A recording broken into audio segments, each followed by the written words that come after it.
The phone rang again, third time in an hour.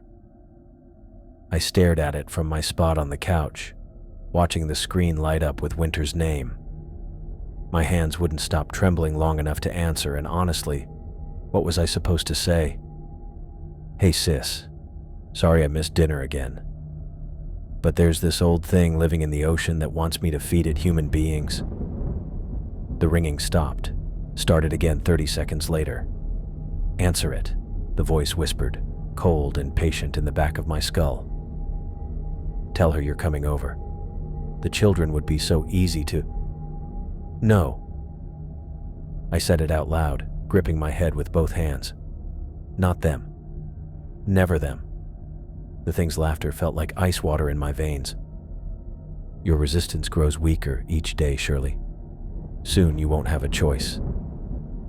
Through my apartment window, the ocean stretched out black and endless.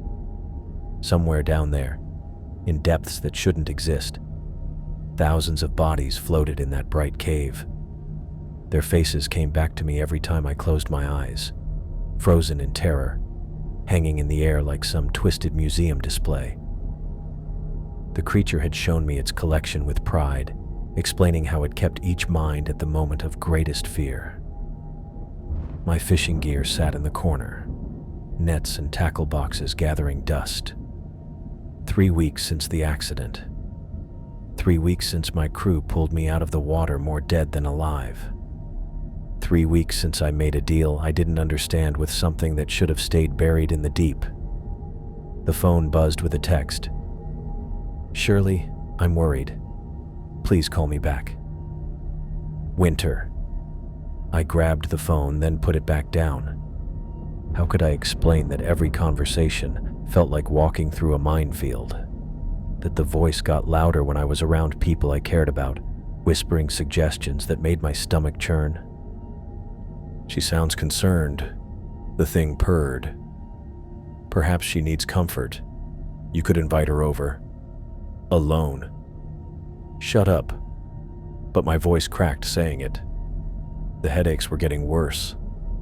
Sometimes I'd lose chunks of time, coming back to myself standing in places I didn't remember going.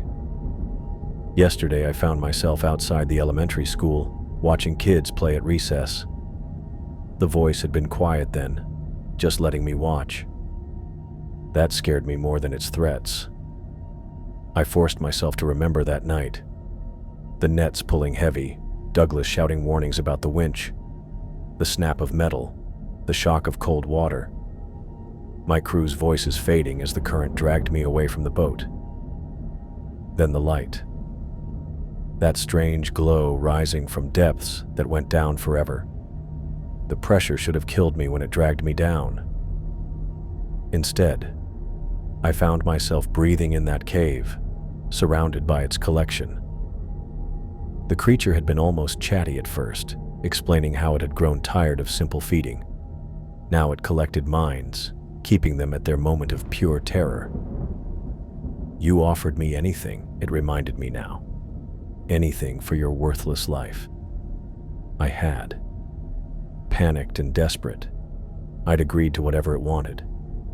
The thing had seemed entertained by how eager I was, like a cat toying with a mouse. It explained what I'd signed up for after I'd already said yes. Bring it fresh victims, minds untouched by age or madness. In return, I got to keep breathing.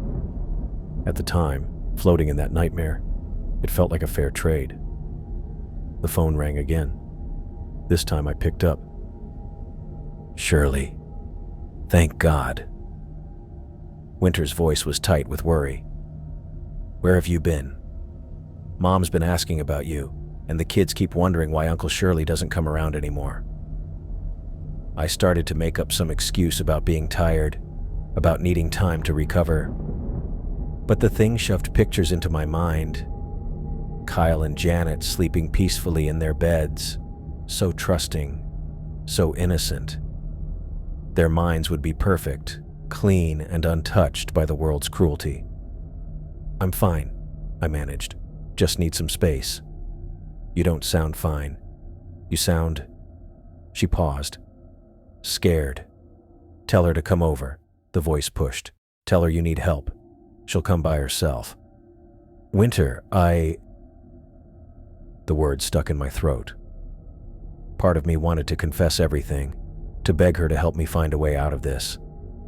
But how do you explain a deal with something that shouldn't exist? How do you tell your sister that her presence makes an ancient horror hungry?" "I'm coming over," she said. "No." The word came out sharper than I meant. "Don't. I'm sick. Might be contagious." Silence on the other end. Then, "Shirley, what happened out there? And don't tell me you just fell overboard. Douglas said the equipment was fine when they found you. Said it looked like something had grabbed the nets from below." My blood went cold. Douglas had been asking questions, paying attention to details I'd hoped he'd miss. The thing stirred in my mind, suddenly interested. "This Douglas," it whispered. "He knows too much. Perhaps he should be first." "Douglas doesn't know anything," I said, not sure if I was talking to Winter or the voice. "What?" "Nothing. Look, I need to go." "Shirley, please. Whatever's wrong, we can figure it out. You don't have to handle this alone." But I did, because the other option was watching that creature add my family to its collection. I'd seen what it did to people's minds, how it trapped them in endless fear. I couldn't let that happen to Winter, to Kyle and Janet. "I'll call you later," I lied, and hung up. The thing's satisfaction washed over me like a wave. "Good. Keep them away until you're ready to bring them properly. Their fear will be exquisite." I stumbled to the bathroom and threw up, my body rejecting the horror of what I'd become. In the mirror, my reflection looked like a stranger. Hollow cheeks, dark circles under my eyes, skin pale as a corpse. The creature was consuming me from within, wearing me down until I'd be too weak to fight back. 1 month, it had told me. Bring me 5 minds, and our deal is complete. 3 weeks left. 3 weeks to figure out how to kill something that had been walking this earth since before humans existed.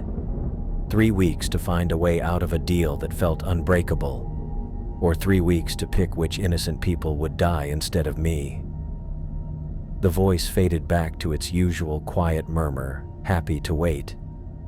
It knew it had all the time in the world. Every day I put this off. Every night I spent awake fighting what it wanted. I got weaker. Soon I wouldn't be strong enough to say no. I looked out at the ocean again, at the black water that concealed such awful secrets. Somewhere down there, it waited with endless patience, surrounded by the floating corpses of everyone who'd tried to bargain with it before. And I was just the latest fool who thought he could outsmart something older than civilization itself.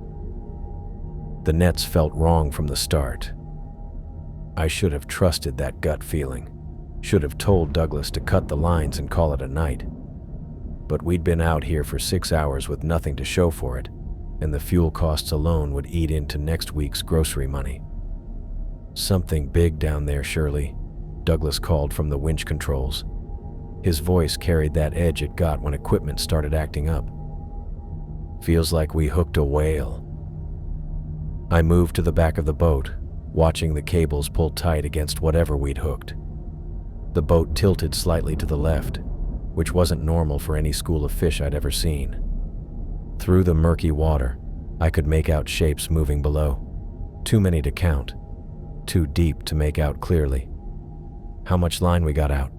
I asked. 200 feet and change. Whatever it is, it's not coming up easy." The winch motor groaned, a sound I'd heard way too many times before equipment died on me completely. We'd already swapped out the main bearing twice this season, and I couldn't handle another repair bill. "Ease up on the throttle," I said. "Let's bring it up slow." But Douglas was right. Something huge had gotten caught in our nets. The boat shook with each turn of the winch, and I could feel the hull straining against forces that made no sense. Fish didn't fight back like this. Fish didn't work together.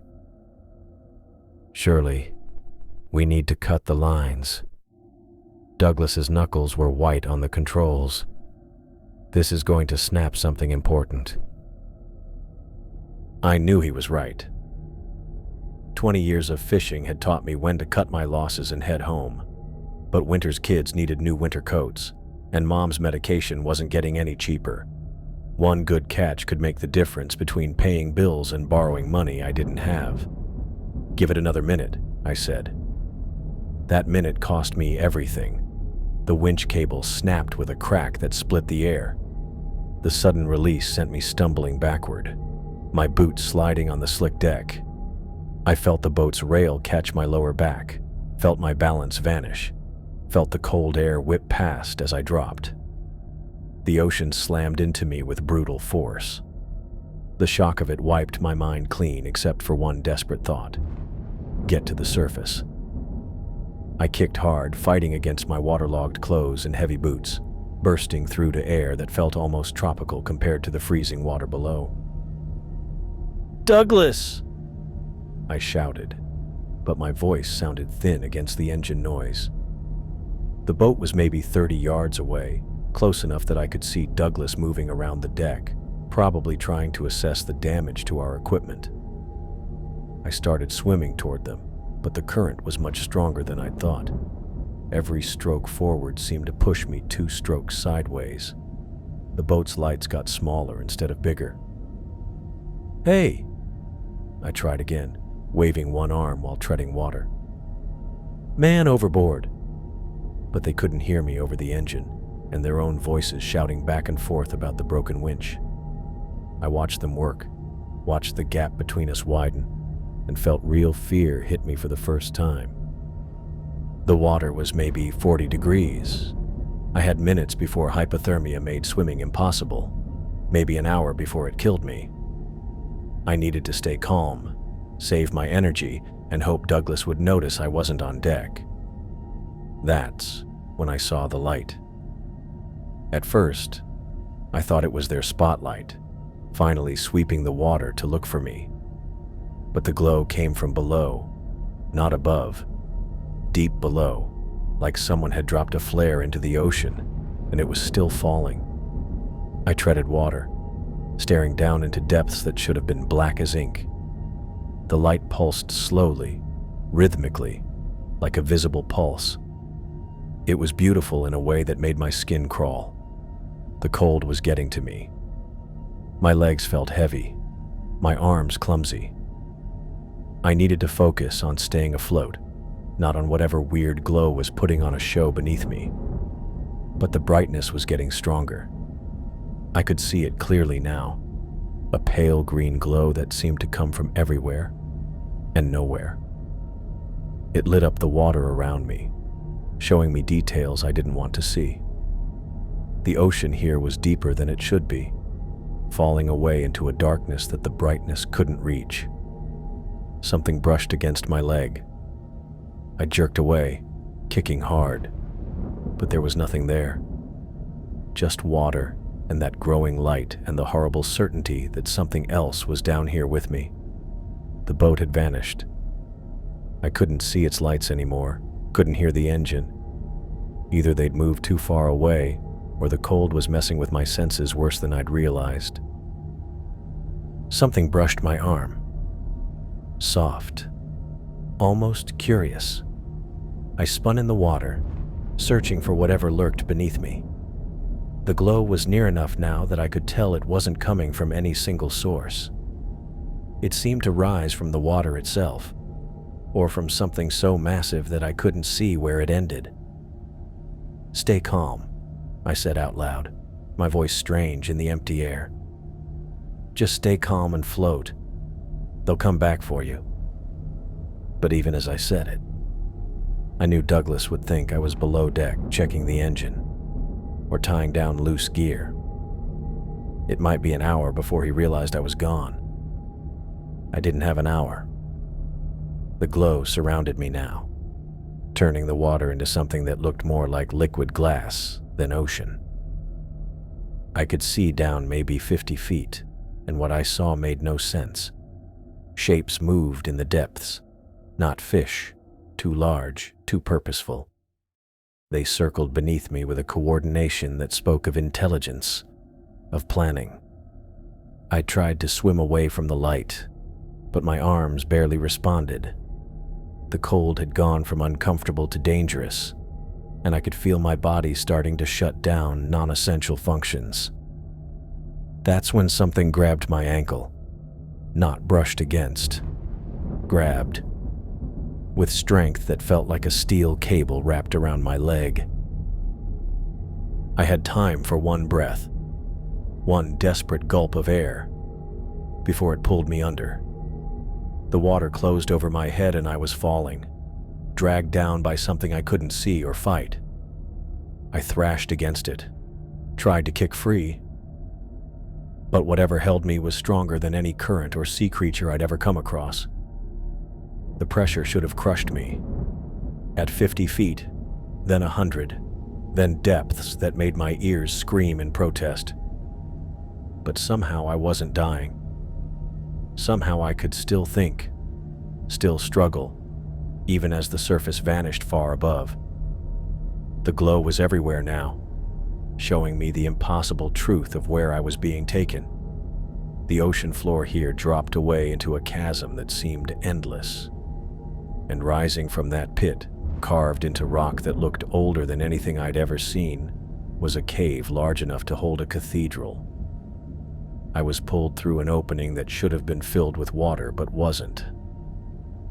Instead, I found myself gasping in air that tasted of salt and something else, something organic and old and wrong. The cavern stretched out around me, its walls covered in the same glowing light that had drawn me down. But it wasn't algae or any natural thing. It was them. Thousands of human bodies hung in the air around me, held up by something I couldn't figure out. Men, women, children, all perfectly kept, all staring with eyes that showed pure terror. They weren't dead. I could see that right away, and it was awful. Their chests went up and down in slow, steady breaths. Their eyes followed movement. They were alive, awake, and totally helpless. And in the middle of it all, something huge and patient waited for me to get what I was looking at. Something that had been gathering people for decades. The thing spoke without words, its voice sliding through my mind like thick liquid. "I am older than your species," it said. And I could feel the truth of that statement in my bones. I have fed on human thoughts and flesh since your kind first learned to fear the dark. I floated there in that cavern, surrounded by thousands of preserved bodies, trying to process what I was hearing. The walls pulsed with that sickly green light, and every surface seemed to breathe with old evil. "What do you want?" I managed to whisper. "Want?" The creature's amusement felt like ice scraping against my skull. I have moved beyond simple wants. For thousands of years, I fed on minds as they came to me. Sailors lost in storms, swimmers taken by currents. But such feeding grew boring. The floating bodies around me moved slightly, their eyes following me. I could see now that they weren't just preserved.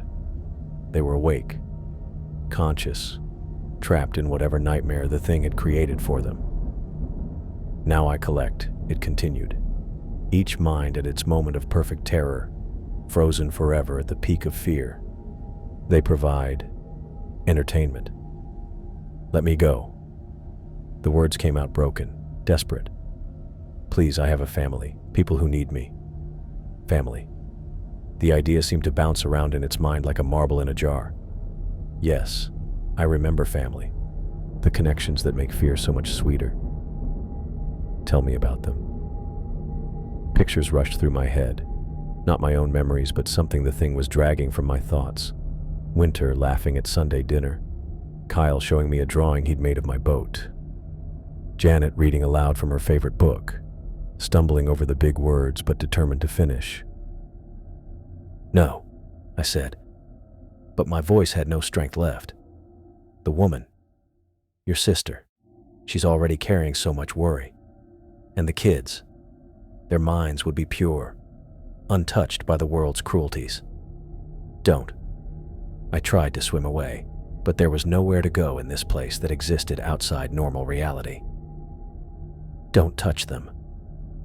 I don't need to touch them, the thing said, and I could feel its smile like a knife cutting through my thoughts.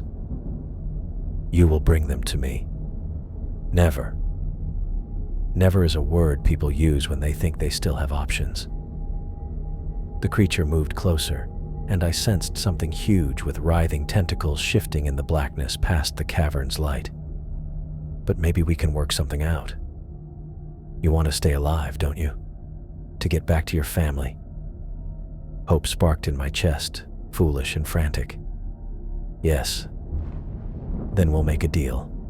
Your freedom right now in exchange for services down the road. What kind of considerations? Fresh minds for my collection.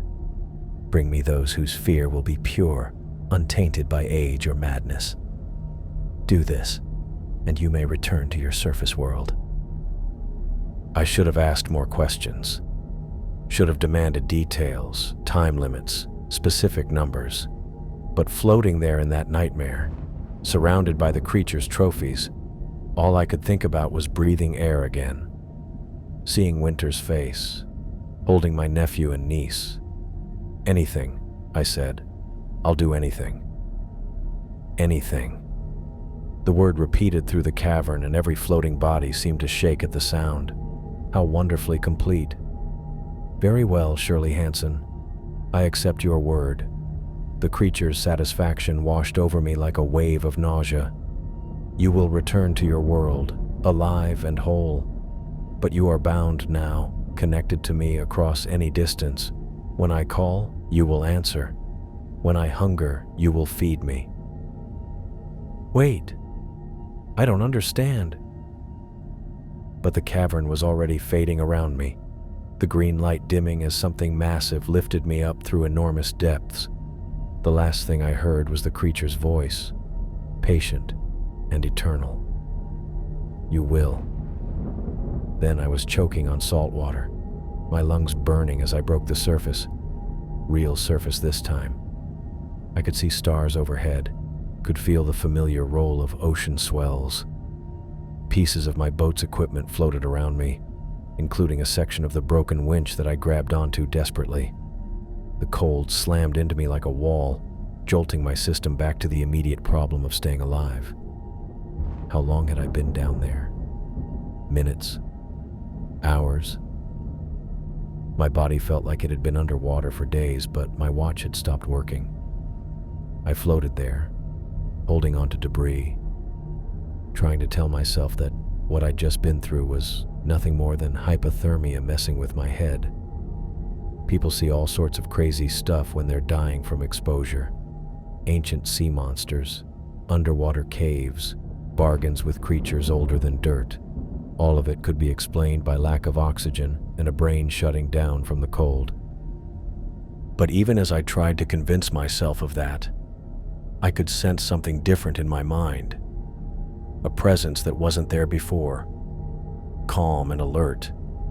Watching. Douglas found me 3 hours later, tracking the GPS coordinates from where we'd last been spotted. By then I was barely awake, my body temperature having dropped to dangerous levels. They pulled me onto the rescue boat and wrapped me in emergency blankets while calling for a Coast Guard helicopter. Jesus, Shirley, Douglas kept saying as they worked to warm me up. We thought you were dead.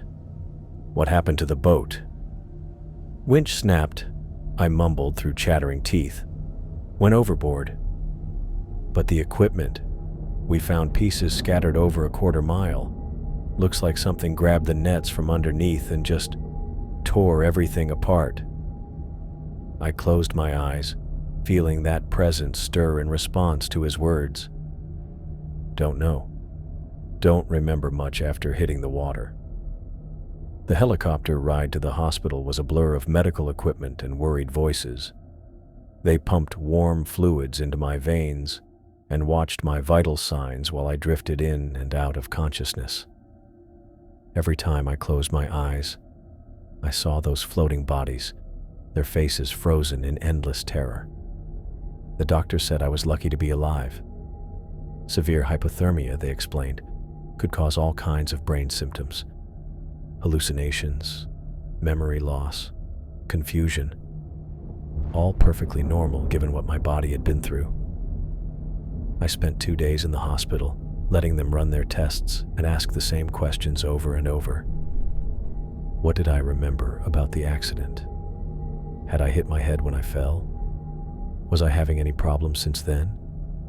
I told them what they wanted to hear. Simple accident, equipment failure, lucky rescue. The kind of story that made sense in their world of medical charts and insurance forms. But late at night, when the hospital was quiet and the nurses had finished their rounds, I could feel it down there in the depths. Patient, waiting, tied to me by invisible threads I couldn't see or cut. Winter came by on the second day, bringing flowers and a bunch of worried questions. She pulled up a chair next to my bed, squeezing my hand while she told me how terrified she'd been when Douglas called. "You look terrible," she said, studying my face. "Thinner. And your eyes." "I'm fine," I lied. "Just tired. The kids want to see you when you're feeling better. Kyle drew you a picture of your boat. Well, what he thinks your boat looks like. Janet's been asking if Uncle Shirley is going to be okay." As she talked about them, I felt that presence stir again, alert, wanting. Such sweet children, a voice whispered in the back of my mind. Their terror would be delicious. I squeezed Winter's hand tighter, trying to push the voice away. "Tell them I'll see them soon." But even as I said it, I wondered if that was a promise I should keep. Because something had followed me back from those depths. Something that was very interested in my family. And I was starting to understand that the real nightmare hadn't ended in that underwater cavern. It was just beginning. 2 weeks after the hospital released me, I sat in Winter's kitchen trying to pretend everything was normal. The meatloaf smelled like Mom's recipe, and Janet was telling me about her science project on ocean currents, but I could barely focus on her words. That voice had been quiet all day, which somehow made me more worried than when it was actively tormenting me. "Uncle Shirley, you're not eating," Kyle said, poking at his own food. He had Winter's green eyes but kept them downcast most of the time, like he was expecting trouble. "Just tired, buddy." I forced a bite down, though everything tasted like cardboard lately. "Tell me more about that drawing you made."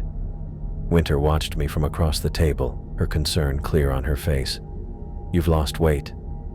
When's the last time you ate something decent?" "I eat plenty." Another lie to add to the growing pile. Sleep and food had become afterthoughts since the accident. My body felt like it was running on fumes and anxiety. "Are you going back out on the boat soon?" Janet asked. "Tommy's dad said you haven't been to the marina in weeks." The question stung more than it should have. "Equipment needs fixing, the expensive kind. Douglas stopped by the hardware store asking about you," Winter said carefully. He seemed worried. Before I could answer, the front door slammed open hard enough to rattle the windows. Sky stumbled in, bringing the smell of beer and cigarettes with him. His work shirt was wrinkled and stained, his dark hair a mess like he'd been running his hands through it. "Great," he muttered, seeing me at the table. "The whole family's here for dinner and nobody thought to call me." "You said you were working late," Winter said quietly. "I left a message. Don't give me that shit." Sky's words slurred together as he grabbed a beer from the fridge. "I work my ass off all day and come home to find you playing house with your brother." Kyle and Janet had gone completely still, their forks frozen halfway to their mouths. I'd seen this before, kids learning to disappear when adults got dangerous. "Sky, please," Winter said. "The children are eating." The children. He took a long drink, then wiped his mouth with the back of his hand. Maybe the children need to learn how the real world works. Maybe they need to understand that money doesn't grow on trees. I kept my voice steady. "Why don't you sit down and have some dinner? Winter made plenty." Sky's attention turned to me, his eyes narrowing. "Oh, now the big brother's going to tell me what to do in my own house?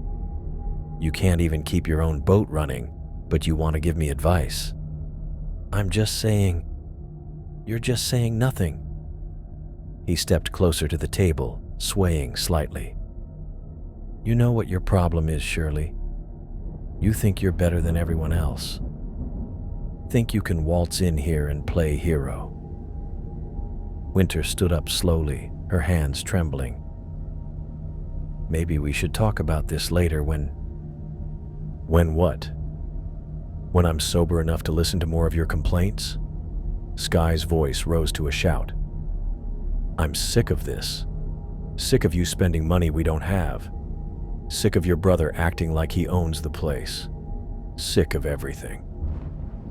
He grabbed Winter's arm, his fingers pressing hard into her skin. "You want to know about money problems? Let me show you what happens when you don't listen." That's when I got to my feet. "Get your hands off her." "Or what?" Sky laughed, but there was nothing funny about the sound. "You going to make me? You can barely keep yourself together, let alone fight someone else's battles." I caught Kyle and Janet watching from the corner of my eye, their faces white with terror. This was their everyday reality. This was what they dealt with constantly. "Let her go, Sky." Instead, he shoved Winter backward.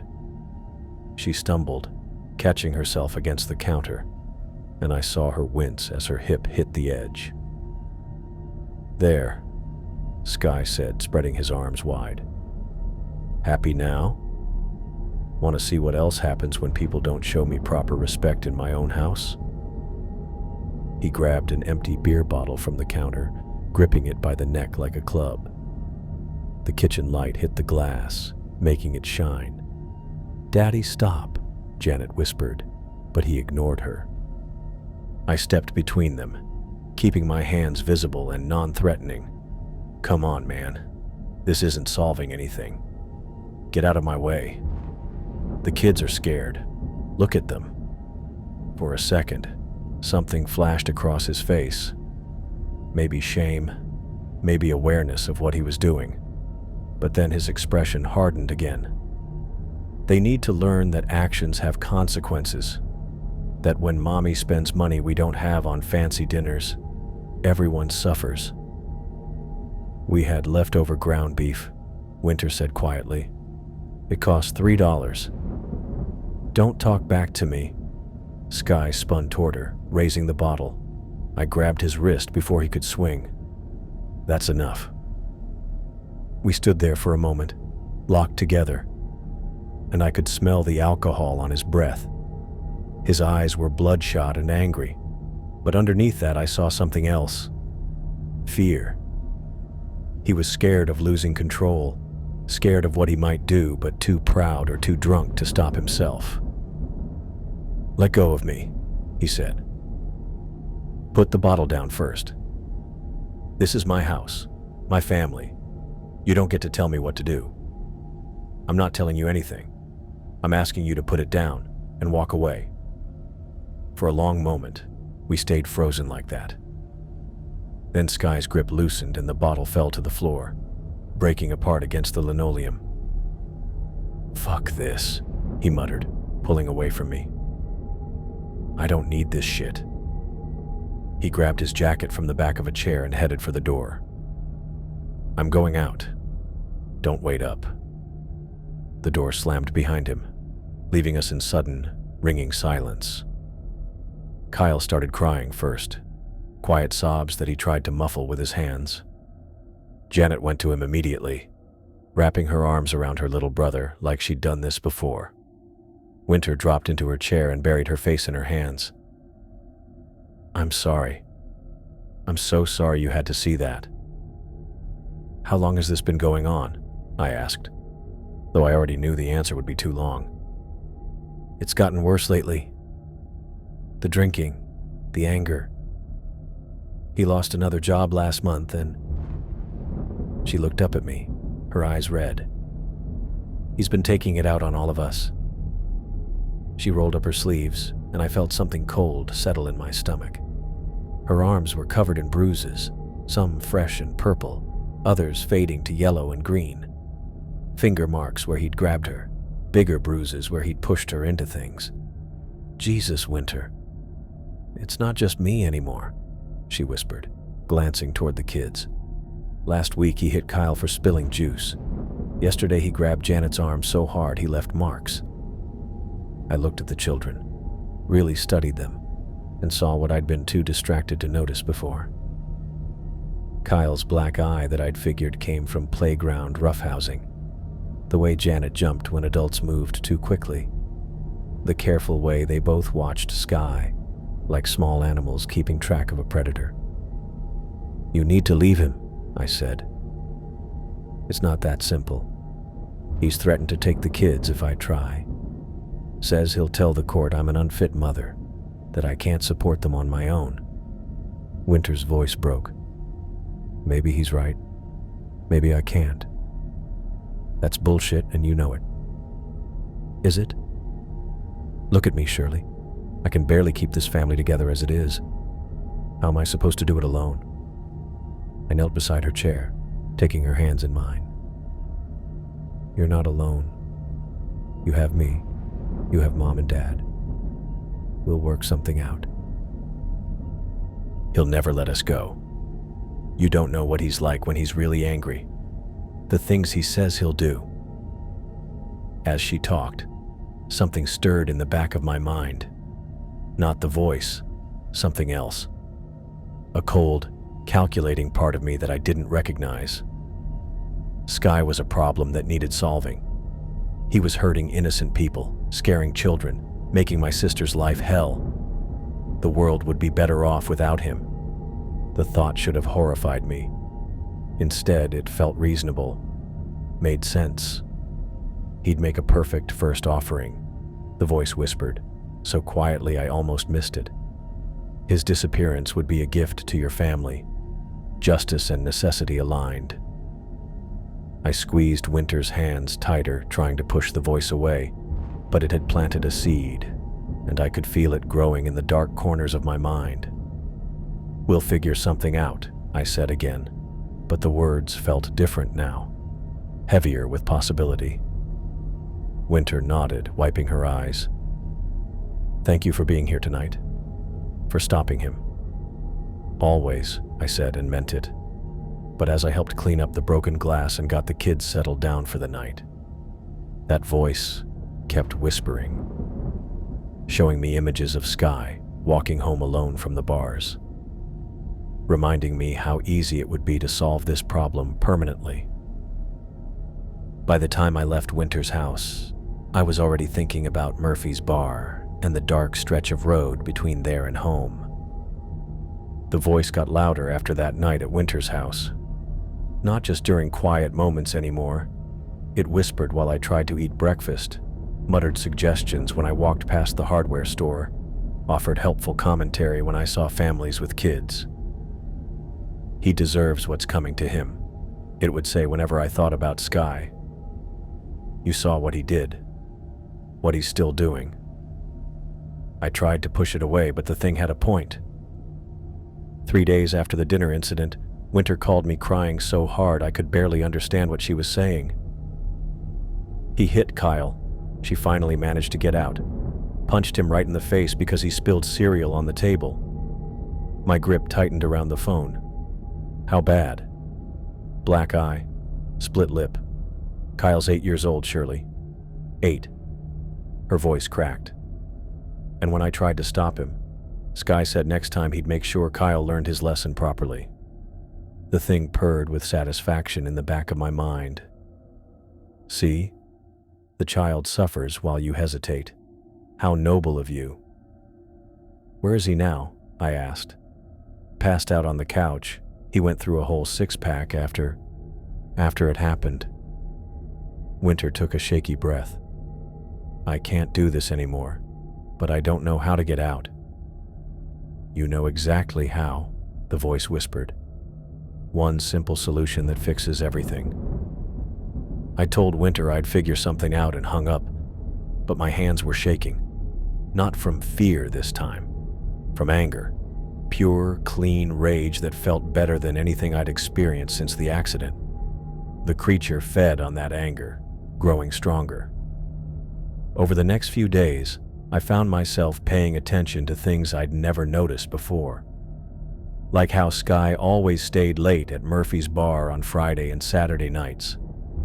How he walked home alone down Harbor Street, which had exactly 3 working streetlights between the bar and his house. How he was usually drunk enough to stumble, making him an easy target. Such useful observations, the thing said with approval. You're learning to think strategically. I wasn't planning anything, just noticing. But when I drove past Murphy's that Saturday night and saw Sky's beat-up truck in the parking lot, I found myself pulling over to wait. The voice had gone quiet, which somehow made everything worse. When it wasn't actively bothering me, I could almost pretend I was making my own choices. That the cold reasoning running through my head was mine alone. Sky was a problem that needed solving. He hurt innocent people. He terrorized children. The world would be better without him, and Winter would be free to build a real life for herself and the kids. I sat in my truck for 2 hours, watching the bar's neon sign flash against the darkness. Other customers came and went, but Sky's truck stayed put. Around midnight, I drove to the marina and checked my boat's fuel levels. Told myself I was just being thorough about maintenance. The next morning, Winter called again. He threatened to kill me, she said without preamble, last night when he got home. Said if I ever tried to leave him, he'd make sure nobody found my body. Did the kids hear? Janet did. She was hiding at the top of the stairs. Winter's voice was hollow, exhausted. She asked me this morning if Daddy was really going to hurt me. What am I supposed to tell her? Tell her that Uncle Shirley is going to fix everything, the voice suggested helpfully. I drove to the hardware store that afternoon and bought 50 feet of marine rope and a roll of duct tape. Told the clerk I needed them for boat repairs, which wasn't technically a lie. I was planning to use my boat. The supplies sat in my garage for 3 days while I convinced myself I was just weighing my choices, considering different approaches. The voice complimented my planning, reminding me how much smoother things would go if I had the right tools on hand. You're protecting your family, it reminded me constantly. This is what good men do when the system fails them, and the system had failed them.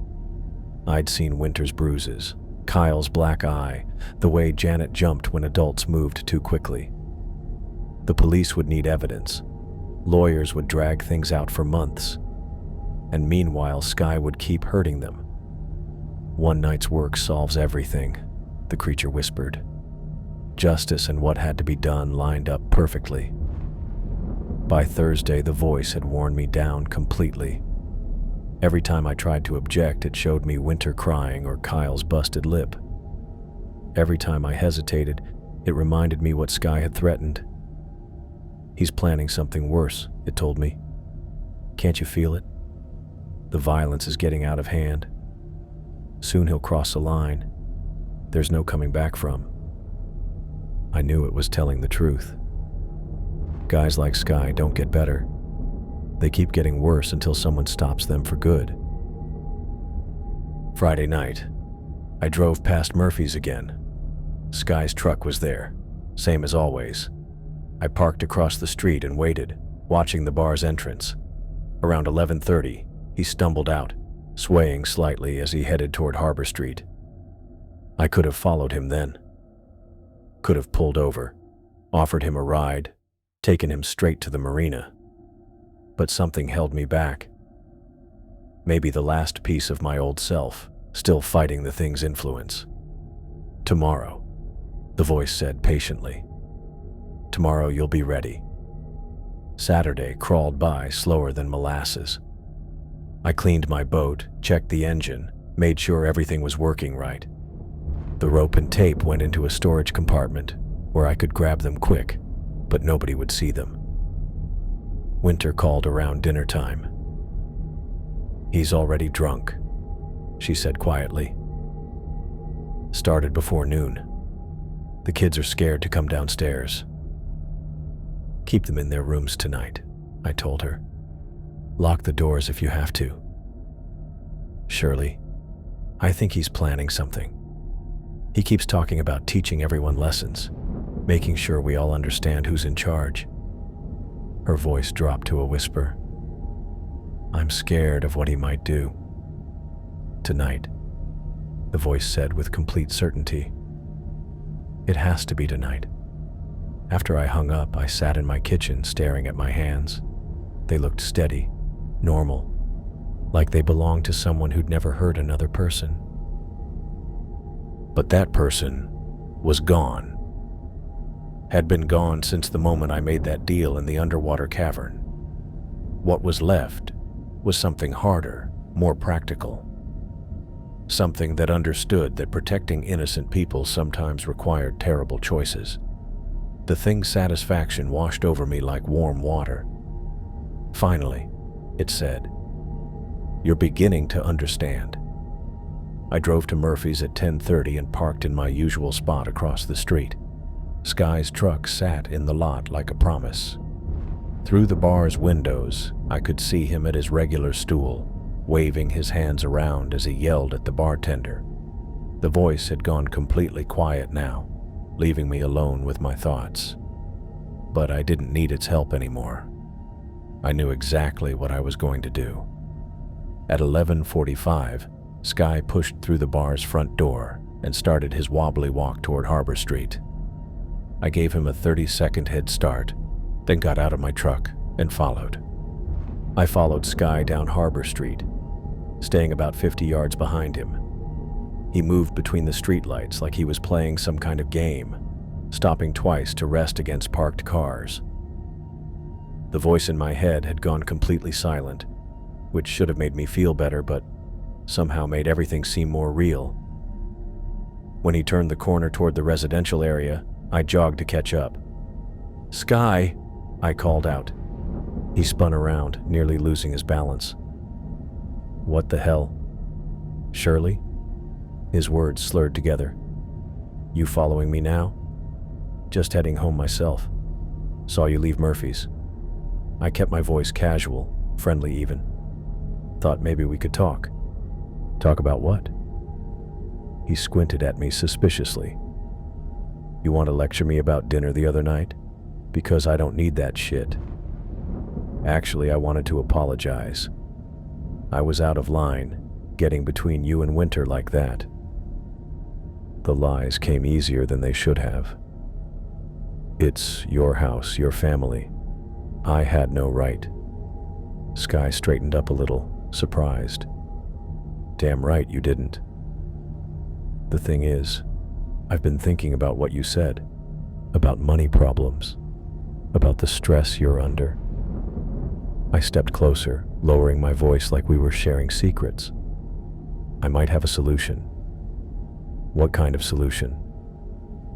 The kind we can't discuss on the street. Too many ears around here. I gestured toward the houses lining Harbor Street, most with their windows still lit. Why don't we take a ride down to the marina?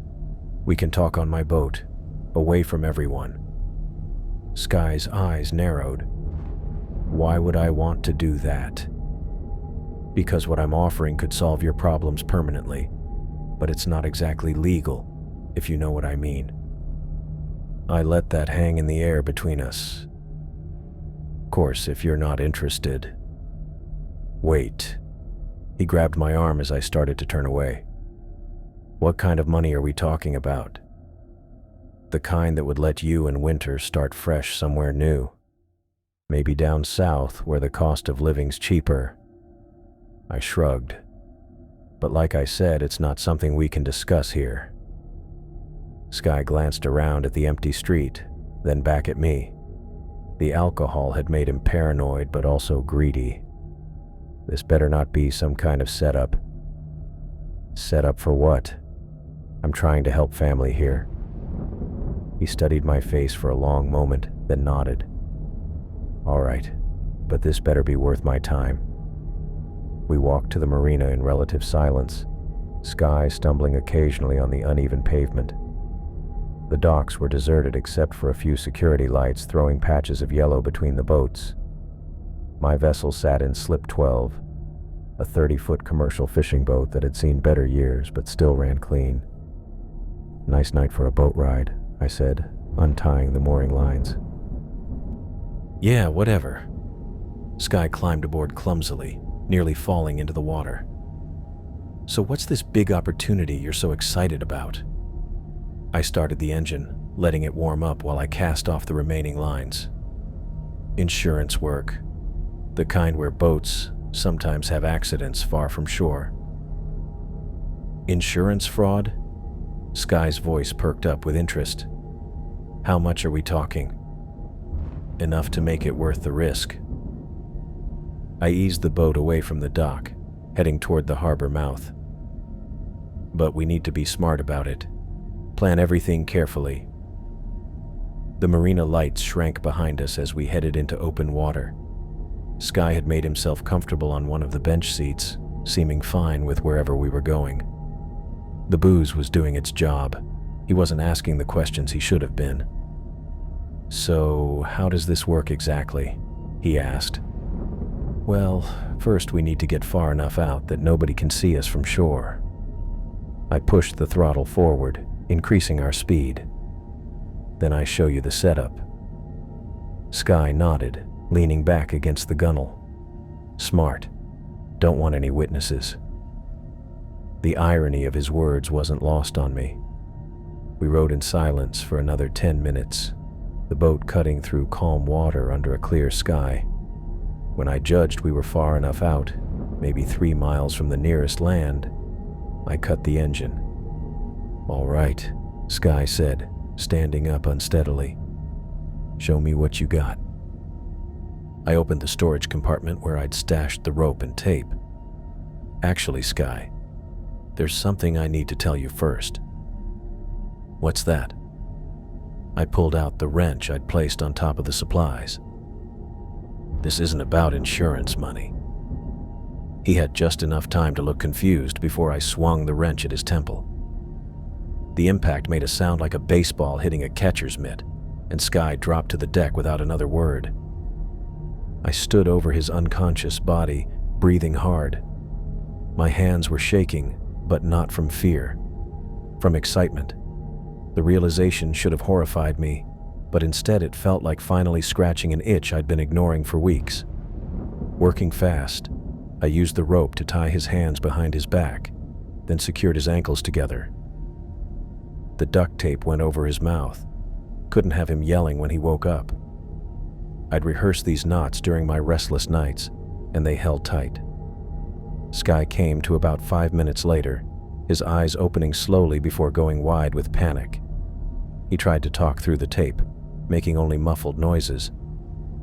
Easy there, I said, sitting on the opposite bench.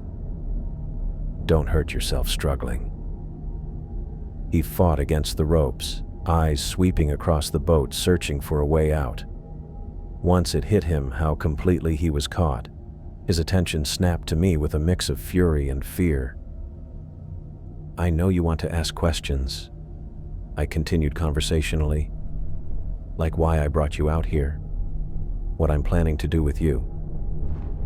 The truth is, I made a deal with something that lives in these waters, something old and hungry. Sky fought harder against the ropes, making the boat sway back and forth. See, It saved my life a few weeks ago when I fell overboard. But nothing comes free, especially from things that have been around since before humans learned to make fire. I leaned forward, meeting his eyes. It wants fresh minds to add to its collection, and you, Sky, are going to be my first payment. The muffled noises he made through the tape could have been begging or swearing. I couldn't tell, and didn't really care.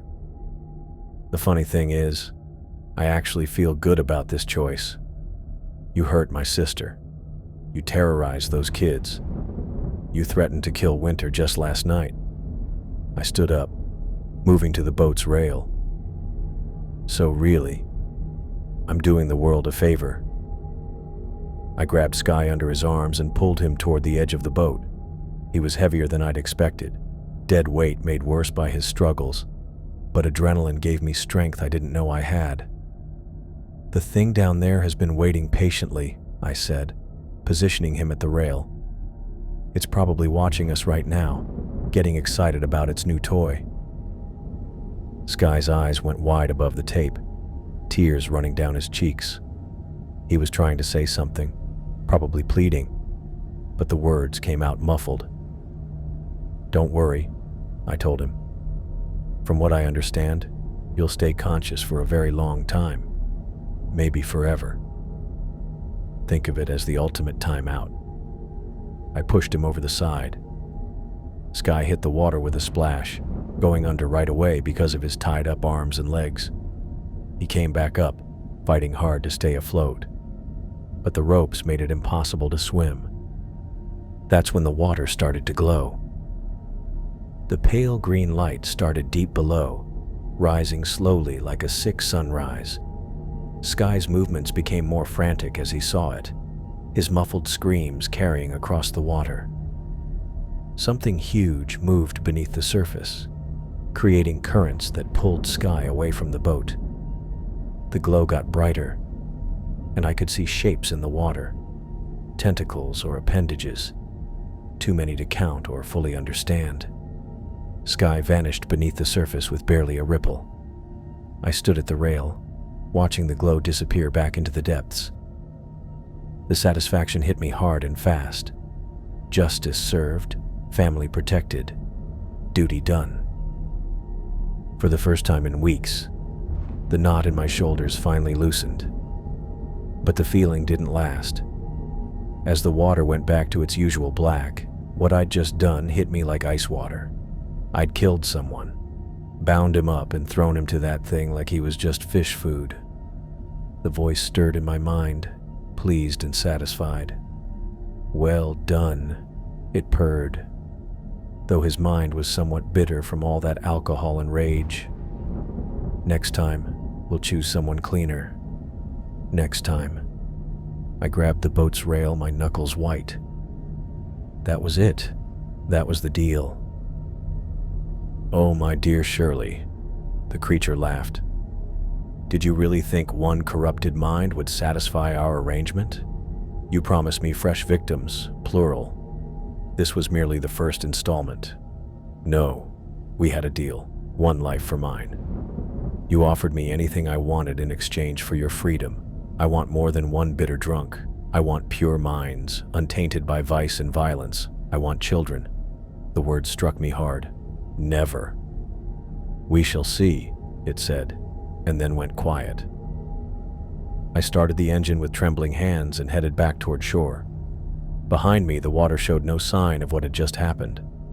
Sky Sanchez had simply disappeared into the darkness, leaving nothing but the rope and tape I'd need to get rid of.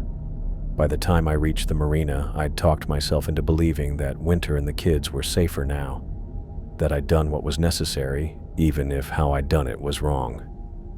But buried in my thoughts, something old and hungry was already planning its next victim. The cops showed up 3 times that first week after Sky vanished. Each visit, I'd sit at my kitchen table and give them the same story. Hadn't seen him since dinner at Winter's, had no clue where he went, figured he probably ran off like he'd always threatened. Detective Morrison, this worn-out guy with gray stubble, kept asking the same questions with tiny changes. When exactly did you last talk to Mr. Sanchez? Did he seem upset about anything? Any idea why he left his truck at Murphy's bar? I shook my head and played the worried brother-in-law. Sky was always going on about starting fresh somewhere new.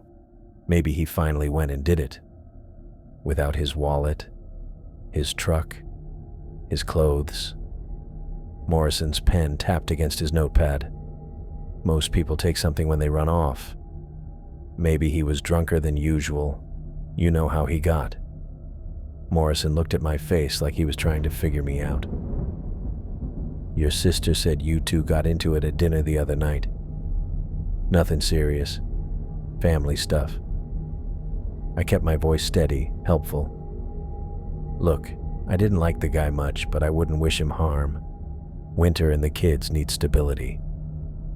That part was true enough. Winter had called me the morning after Sky disappeared, her voice shaky but not broken. He didn't come home last night, his truck's still at Murphy's. You call the police? Not yet. I keep thinking maybe he'll just show up. A pause. Is that terrible? That part of me hopes he doesn't. I'd told her it wasn't terrible at all. The kids were different too. Kyle's black eye was healing, and he'd started talking at normal volume again instead of whispering. Janet had stopped flinching when adults moved too quickly. They asked about their stepfather exactly once. Janet wondering if Daddy was coming back. Kyle hoping he wasn't. Winter filed the missing person report on day 3, going through the motions, because that's what wives were supposed to do. But I could see the relief in her shoulders, the way she stood straighter without constantly watching for Sky's mood changes. For almost 2 weeks, I let myself believe I'd actually figured something out. The voice in my head stayed quiet, and I started sleeping through the night again. I even went back to the marina, checking on my boat and talking with Douglas about getting back to work. You look better, he said, coiling rope with practiced efficiency. More like yourself. Feeling better. Think I'm finally getting past the accident. Douglas nodded, but his eyes stayed worried. That was some scary stuff. Thought we'd lost you for good. If only he knew how close he'd come to being right. The voice came back on a Tuesday night while I was watching television.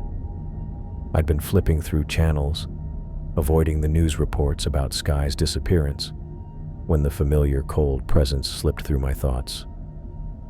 Disappointing, it said without preamble. I muted the TV, my stomach dropping. What? Your offering was quite unsatisfactory, bitter and corrupted, tainted by years of alcohol and violence. The creature's tone carried the same disappointment a restaurant critic might use for overcooked fish. I had hoped for something more refined. We had a deal, one life for mine. The thing's laughter made my blood run cold. Oh, my dear Shirley, did you really think one bitter drunk would satisfy our arrangement? That's what we agreed on. You offered me anything I desired in exchange for your freedom. I desire more than one corrupted mind. Much more. I squeezed the remote until the plastic groaned under my grip. I'm not killing anyone else. The voice fell silent for a moment, and I almost hoped it had given up. Then pictures rushed into my head. Douglas working alone on his boat, Florence Chapman watering her plants, Rose Webster heading to her car after school. All of them living their normal lives, not knowing they were being watched. Such innocent minds, the creature purred. Clean of sin or madness, their terror would be perfect. No, I stood up, pacing to the window. Find someone else to do your dirty work. There is no one else. You are bound to me now, connected across any distance. The voice grew stronger, more demanding. You will bring me what I require, or I will take what I need directly. What's that supposed to mean? The headache slammed into my skull without warning. I collapsed to my knees, everything going fuzzy as agony tore through my head. Through the torture, I could feel the thing inside me getting bigger, pressing against my thoughts. It means I grow stronger with each passing day, while you grow weaker. Soon I will not need your cooperation at all. The agony disappeared just as fast as it started, leaving me wheezing on the floor. When my vision cleared, I found myself looking at my reflection in the dark window. Gaunt face, deep-set eyes, skin like old parchment. "You have 1 month," the voice said pleasantly. "Bring me 5 pure minds, and our bargain will be complete. Refuse, and I'll devour your consciousness entirely before moving on to more willing servants." 5 people? You're insane. I am ancient beyond your understanding and patient beyond your limits. 5 minds, surely. Choose them carefully. Over the next few days, the creature made sure I knew what pure minds meant. It showed me visions of potential victims, kids playing at the elementary school, old people walking their dogs, young couples holding hands at the pier, anyone whose thoughts weren't tainted by violence or addiction. The voice gave helpful commentary during these mental tours. "That one has such beautiful dreams. This one's fear would feed me for decades. Oh, and the children. Their terror is always the sweetest." I tried everything I could think of to block it out. Alcohol just made the visions clearer. Sleeping pills gave the thing more access to my dreams. Even loud music couldn't drown out a voice that spoke straight into my head. Sleep became impossible. Every time I closed my eyes, I lived through the final moments of its previous victims. The crushing pressure of deep water, the terror of knowing they'd never surface again, the hopelessness as they realized what was coming. Hundreds of deaths played out in my mind like some sick movie marathon. "You see how kind I can be," the creature said during one really bad nightmare. "These memories could be yours forever if you keep fighting me." I woke up screaming, sheets soaked with sweat, the taste of salt water in my mouth. The headaches got worse too. They'd hit without warning, while I was buying groceries, talking to Douglas, even during Morrison's follow-up questions about Sky. The pain was so bad I'd have to grab whatever was nearby to keep from falling over. "You feeling all right?" Morrison asked during his last visit. "You look like hell." "Haven't been sleeping well. Worried about Winter and the kids." "Uh-huh." He made a note. "Funny thing about Sky's disappearance. No signs of struggle. No evidence of foul play. But his blood alcohol was probably through the roof when he left Murphy's. Easy to have an accident in that condition." I nodded, trying to look worried instead of guilty. Of course, accidents usually leave some kind of trace. Body washes up eventually, or someone finds clothes on the beach. Morrison's eyes never left my face.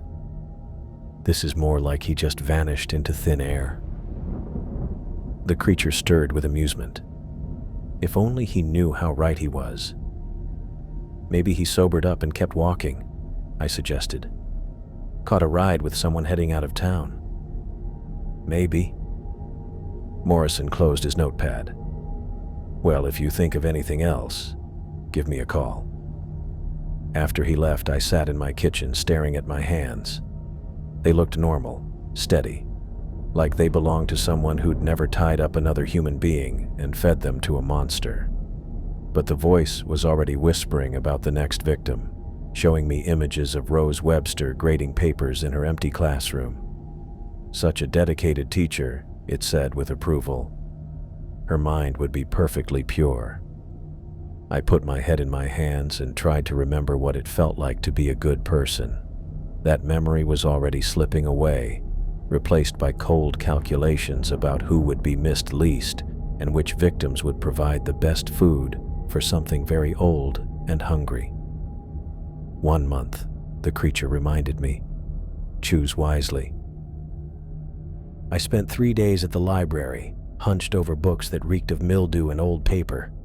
Maritime folklore, local legends, anything that might mention sea creatures or weird things living in deep water. Most of it was junk. Tourist trap stories about ghost ships and mermaids. But buried in a 1920s collection of fishermen's tales, I found something that made my hands tremble. The Sleeper Beneath by Captain Ezra Whitmore. 3 pages about something he'd run into during a storm off the coast. Something that had whispered to him in dreams for months afterward. His description was exactly what I'd seen. The glowing phosphorescence, the huge cavern, the preserved victims floating like specimens in jars. Whitmore had tried everything to break free. Salt circles, holy water, even burning his boat and moving inland. Nothing worked.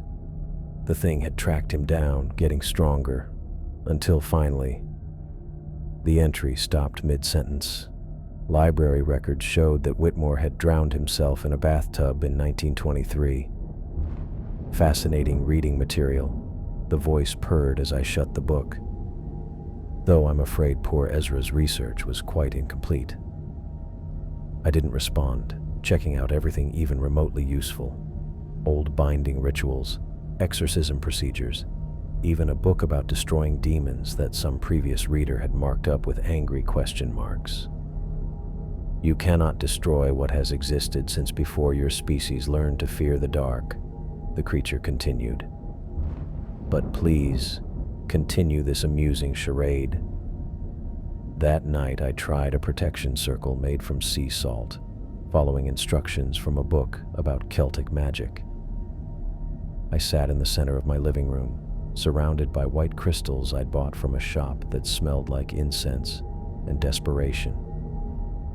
The voice laughed so hard I thought my skull might crack. Salt from my own domain?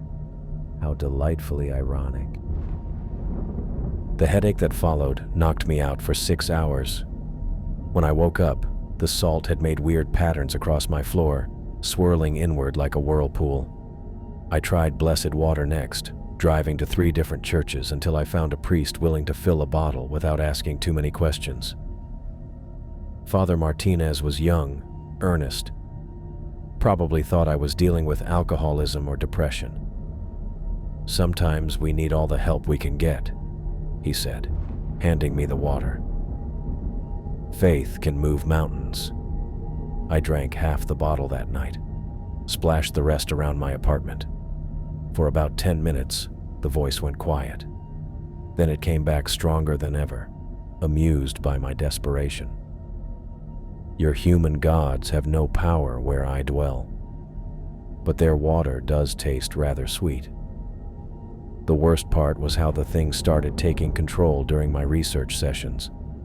I'd be reading about banishment rituals when suddenly I'd find myself standing in the children's section, watching kids pick out picture books with their parents. My hands would be reaching toward a little girl with pigtails before I'd snap back to myself and run outside gasping. "Such lovely young minds," the creature would whisper afterward. "So much cleaner than that bitter drunk you gave me." These blackouts stretched longer each time. 5 minutes turned into 10, then 20. Once I snapped back to reality standing outside the elementary school during recess, my hands gripping the chain-link fence while I watched kids play kickball. A teacher was walking toward me, worry all over her face. I took off before she could ask questions. Winter called that afternoon. "Shirley, you need to tell me what's happening. You look like you haven't eaten in weeks." "I'm fine." "No, you're not. Mom's worried sick and the kids keep asking why Uncle Shirley seems so sad." Her voice cracked. "Please, after everything with Sky, I can't lose you too." The creature stirred with interest at the mention of family. Such devotion. Her mind would be particularly sweet, seasoned with all that worry and love. I hung up without another word. But Winter wasn't the only one who'd noticed something wrong. Florence Chapman showed up at my door the next evening, carrying a casserole dish and wearing the stubborn look of someone who wouldn't be turned away. "Don't even think about telling me you're fine," she said, pushing past me into the apartment. "I've known you since you were Kyle's age, and you look like death warmed over." She set the casserole on my counter, then turned to study my face with those sharp blue eyes that missed nothing. "When's the last time you had a proper meal or a full night's sleep?" "I've been having some trouble sleeping." "I'll bet you have." Florence settled into my kitchen chair like she planned to stay a while. "Funny thing, I've been having trouble sleeping too. Strange dreams about drowning, about voices calling from deep water." My blood went cold. "What kind of voices?" "Old ones. Ancient. They whisper about hunger and collection, about minds preserved in perfect terror." She leaned forward, her voice dropping. "They started the night after Sky disappeared." The thing in my head perked up, suddenly awake and paying attention. "How interesting. Looks like my reach goes further than I thought." "Florence, you need to stay away from me." "Why? What's happening, Shirley?" I wanted to tell her everything. About the deal, the creature, the way it was slowly eating away at my will to resist. But the words wouldn't come. Instead, I felt my mouth moving without my permission. "Nothing's happening. You're just having bad dreams." Florence's eyes narrowed. "That wasn't your voice just then?" "Not really." The thing's amusement rippled through my thoughts.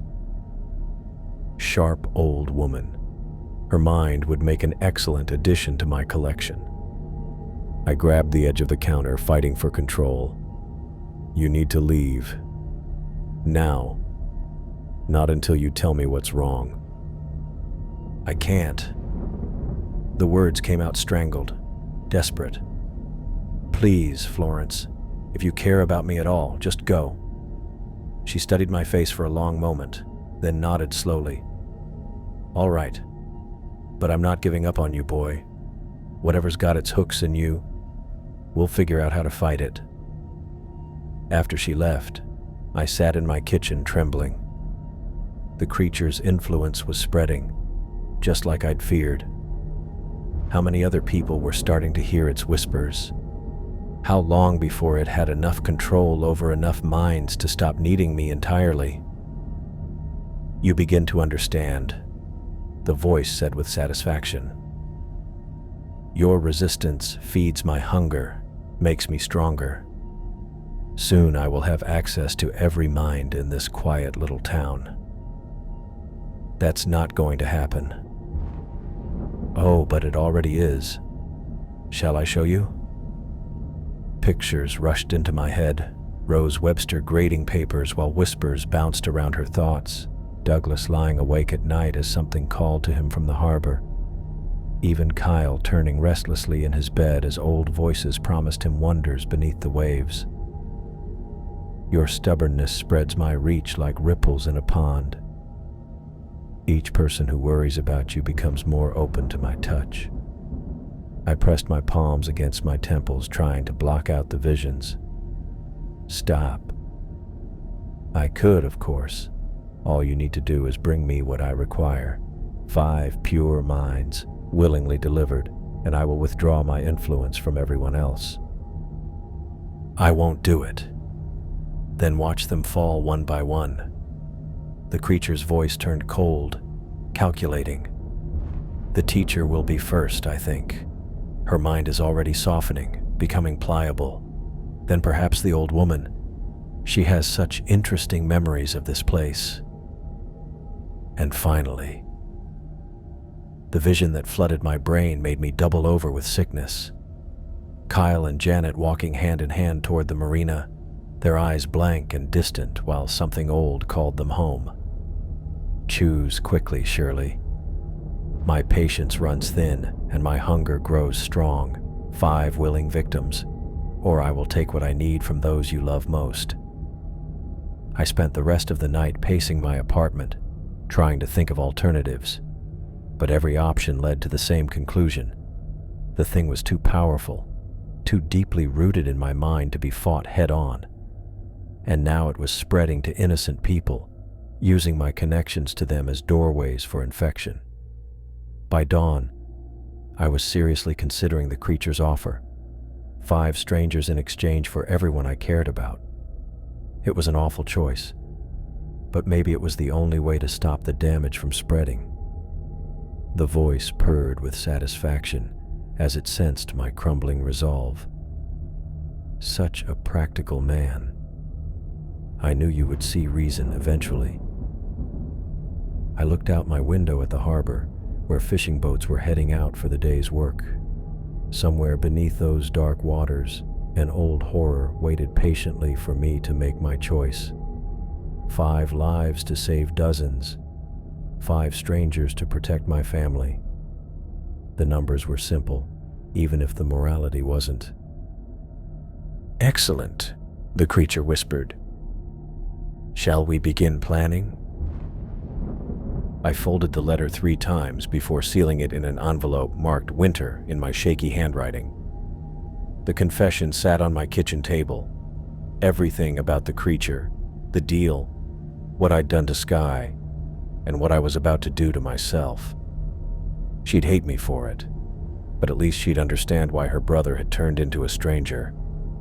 The truck keys felt cold in my palm. One drive to the marina, one last trip out to deep water, and this nightmare would end with me instead of spreading to innocent people. The creature had been quiet for the past hour, which should have been a relief, but felt more like the calm before a storm. I was halfway to the door when the voice returned, amused and conversational. "Leaving so soon? How disappointing. It's over. I'm not playing your games anymore." "Games?" The thing's laughter scraped against my skull. "Oh, my dear Shirley, you still don't understand what's been happening, do you?" Pictures rushed through my head, but not the usual visions of potential victims. These were memories, my own memories. But something was wrong with them.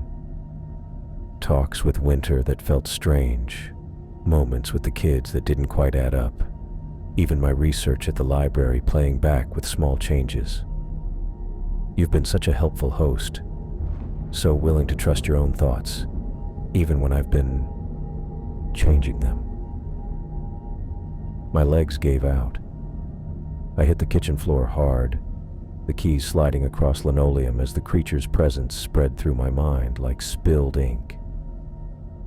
That touching conversation with your sister about Sky's disappearance. I may have enhanced your responses to seem more natural. Your desperate research into banishment rituals.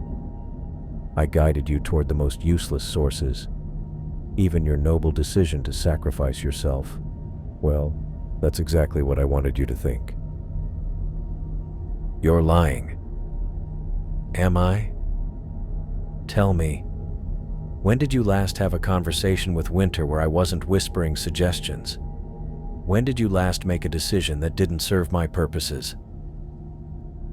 I tried to remember, but the memories felt slippery, unreliable. Had Winter really said those things about the kids missing me? Had Florence actually visited? Or was that another lie? The truth is far more elegant than simple possession. Why consume one mind when I can use it as a beacon to influence dozens?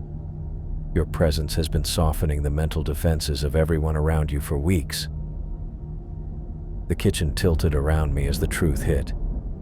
Every person I'd talked to, every family member I'd tried to protect, I'd been putting them in danger instead. Rose Webster has been particularly receptive, such a dedicated teacher, working late into the evening. She's been hearing my whispers for days now. No. Oh yes. Shall I show you? The vision struck hard and sudden. Rose sitting at her desk in the empty elementary school, papers scattered around her as she graded math tests. But her eyes were unfocused, distant, and her lips moved silently as if responding to unheard voices. She's fighting it well, but her resistance weakens each night. Soon she'll be ready for a midnight walk to the marina. I forced myself to stand, grabbing the counter for support. Stay away from her. I'm afraid that's no longer your decision to make. Through the creature's influence, I felt Rose pushing back her chair, collecting her things with robotic precision. Her movements were too smooth, too deliberate, like someone sleepwalking through a well-rehearsed routine. She's leaving the school now. Such a lovely evening for a walk, don't you think? I bolted for the truck, my confession letter forgotten on the table. The engine turned over on the second try, and I tore out of my driveway with gravel flying behind me. The elementary school was only 6 blocks away, but Rose had a head start. This is quite entertaining, racing to save someone while being the very source of their danger. Shut up. You could simply let this happen, one teacher's mind in exchange for ending your torment. Quite reasonable, really. I found Rose 3 blocks from the school, walking down Harbor Street with that same steady rhythm I'd seen in the vision.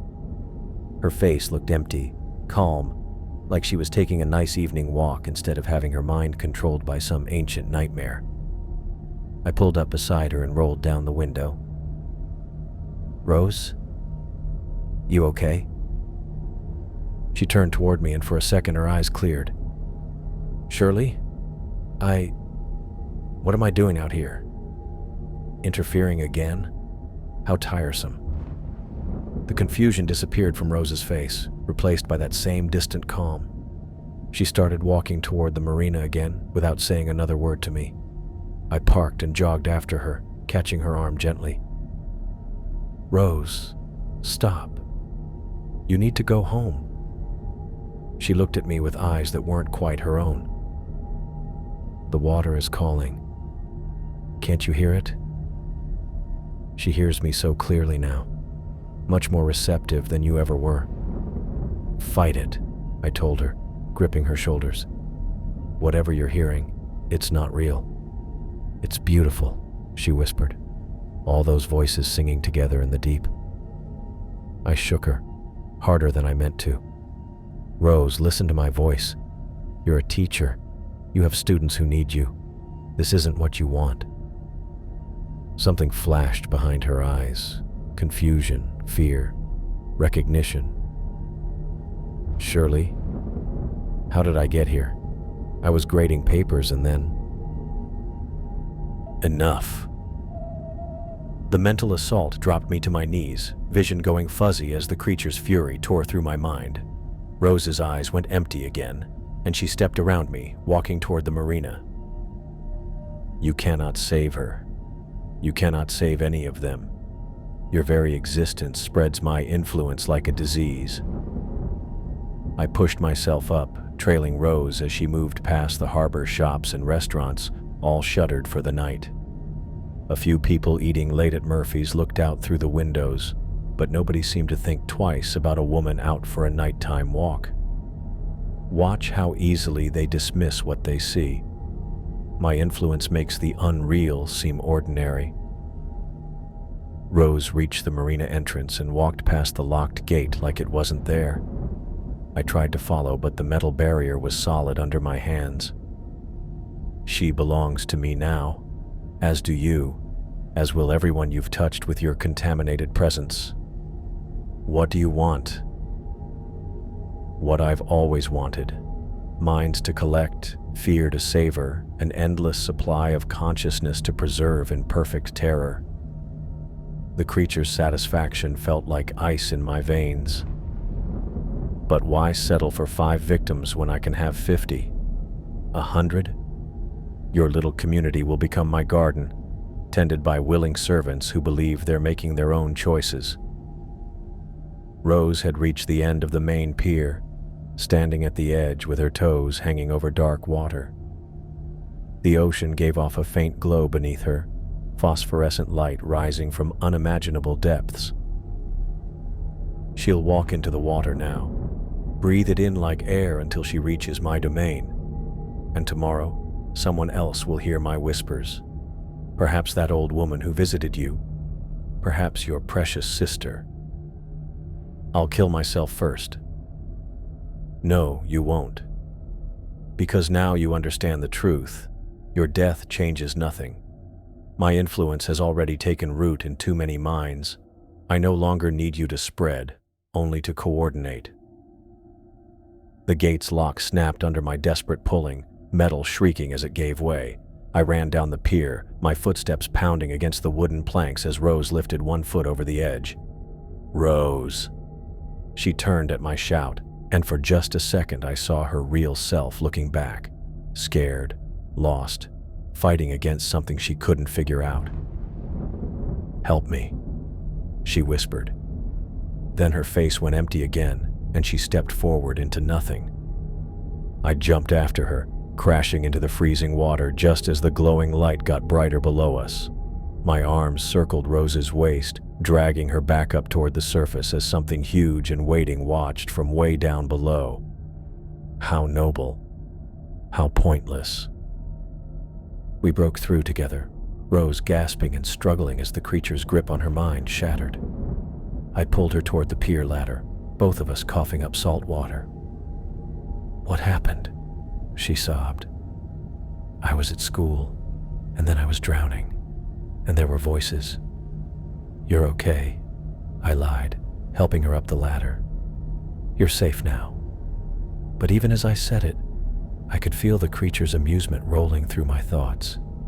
This was just a taste, a sample of what it could do. Tomorrow there'd be someone else, and the day after that, another victim.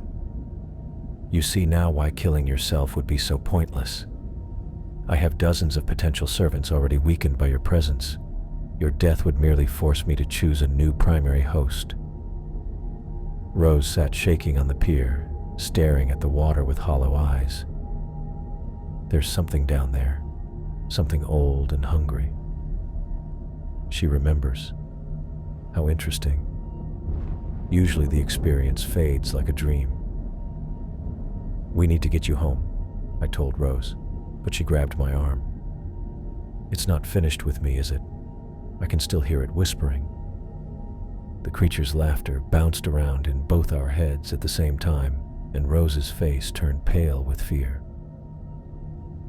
Welcome to my garden, dear teacher. I do hope you'll enjoy your stay. I stared at the diving gear spread across my boat deck. Wetsuit, tank, regulator, weight belt. All borrowed from Pete's shop with a story about checking hull damage. The explosives sat in a waterproof case next to my toolbox, enough C4 to level a city block. Getting it had been simpler than I'd thought. Tommy Reeves still owed me for pulling his boat off the rocks last spring, and his construction crew was tearing down the old Millfield pier. Just need enough to clear some underwater debris, I told him. Insurance company wants it gone before they'll pay out. He'd handed over the charges without asking questions. The letters were sealed in another waterproof container. One for the police explaining everything, one for Winter, one for the kids when they got older.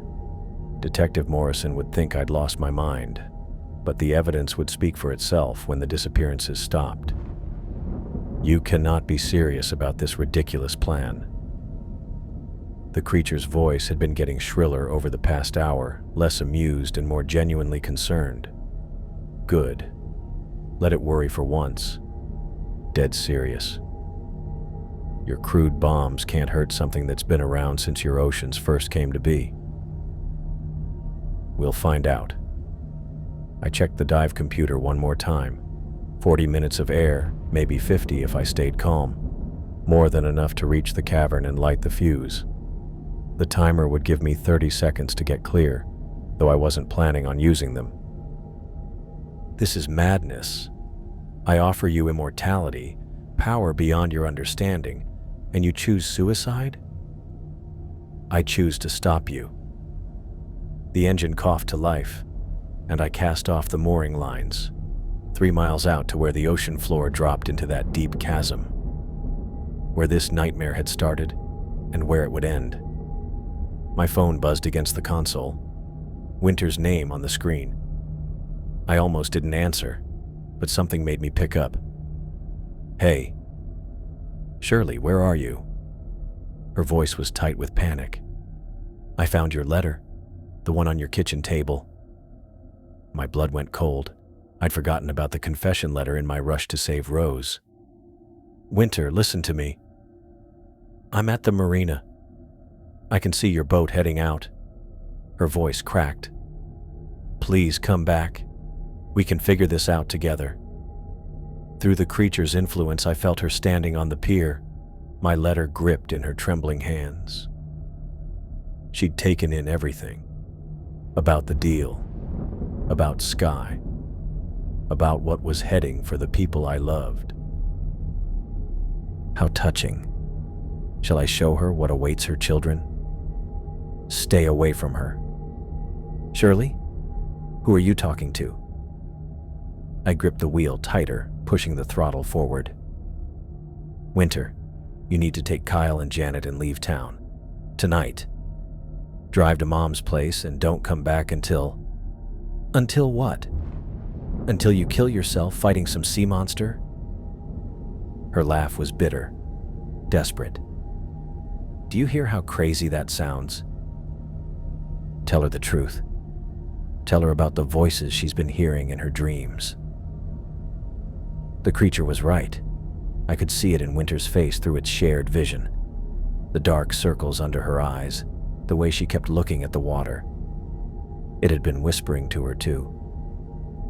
"You've been having dreams," I said quietly. "About drowning. About voices calling from deep water." The quiet dragged on so long I figured she'd hung up. "How did you know that?" "Because it's real. All of it. And it's spreading to everyone I care about. Then we fight it together. Come back, and we'll..." There is no "we" in this. The thing uses me to get to other people. Every minute I'm around you makes it stronger. She could join us willingly. Her mind would be exquisite, seasoned with all that love and worry. The mental image slammed into me, Winter floating in that glowing cavern, her eyes wide with eternal terror while the creature fed on her consciousness. "No. Shirley, please." I hung up and turned off the phone. The GPS showed 2 miles from shore, water depth approaching 300 feet. Almost there. The creature's presence was getting stronger, its voice more demanding. "You think destroying my physical form will end this? I am older than your continents. I have survived ice ages and meteor impacts.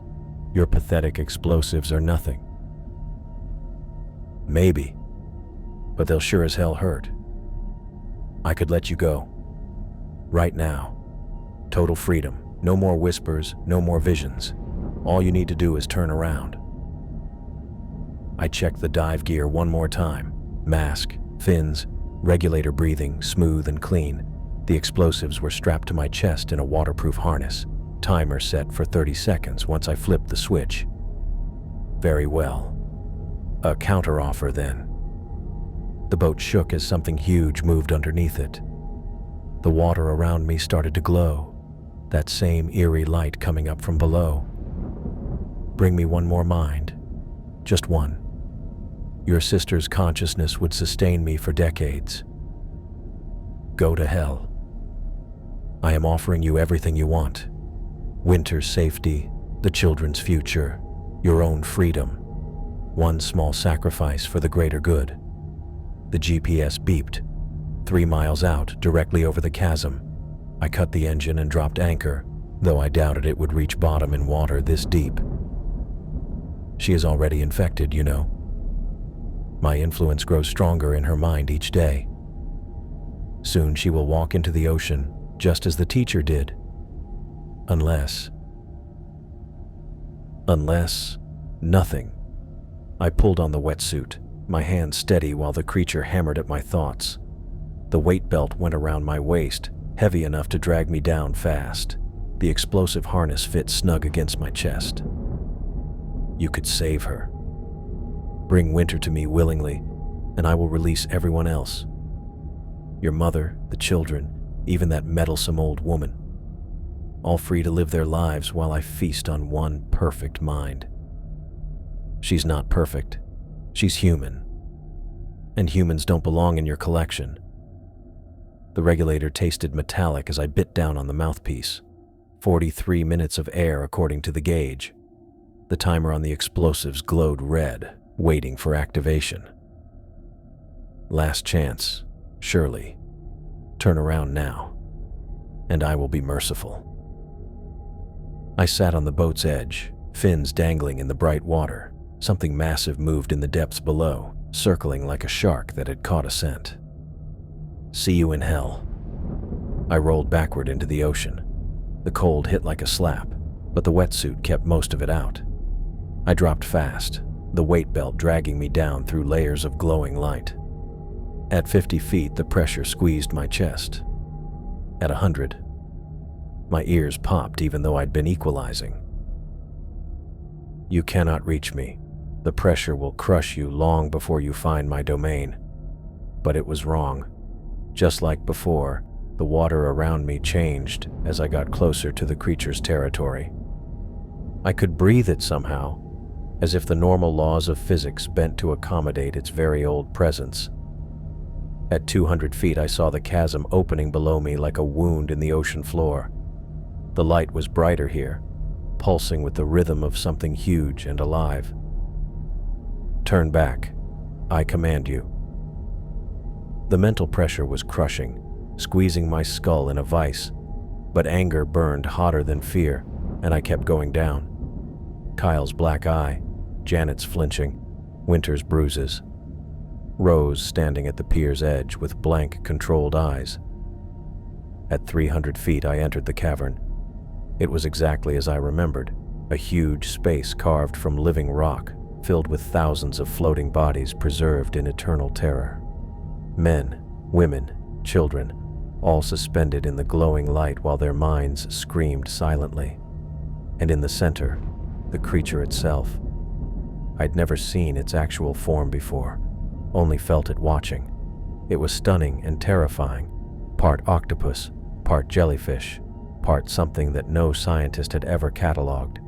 Massive tentacles twisted through the water, covered in glowing patterns that made my eyes ache when I tried to focus on them. Its eyes were huge as dinner plates, old and smart, and completely alien. You should not be here. Neither should they. I gestured at the floating victims, my voice somehow carrying through the water. Let them go. They are mine, as you are mine, as your sister will be mine. I lunged for the timer on the explosives. The creature's tentacles whipped out, coiling around my arms and legs with bone-crushing strength. You will not. Watch me. The timer activated with a soft beep, 30 seconds and counting. The creature's fury hit me like a hurricane.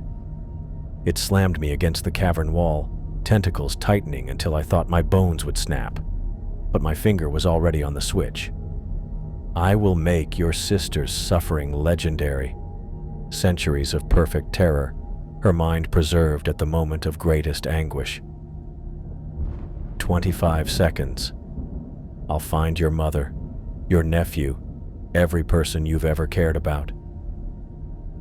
20. The creature's hold weakened a bit as worry leaked into its mental voice. We can make a deal. Anything you want.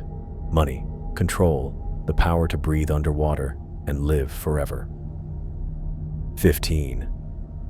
Please. For the first time since this nightmare began, the old terror sounded almost human, almost afraid. 10. I looked up at the thousands of floating victims, their eyes following me with desperate hope. This is for all of them. 5. The creature let me go, its huge body backing away toward the back of the cave. 4. You idiot. You have no clue what you're about to set loose. 3.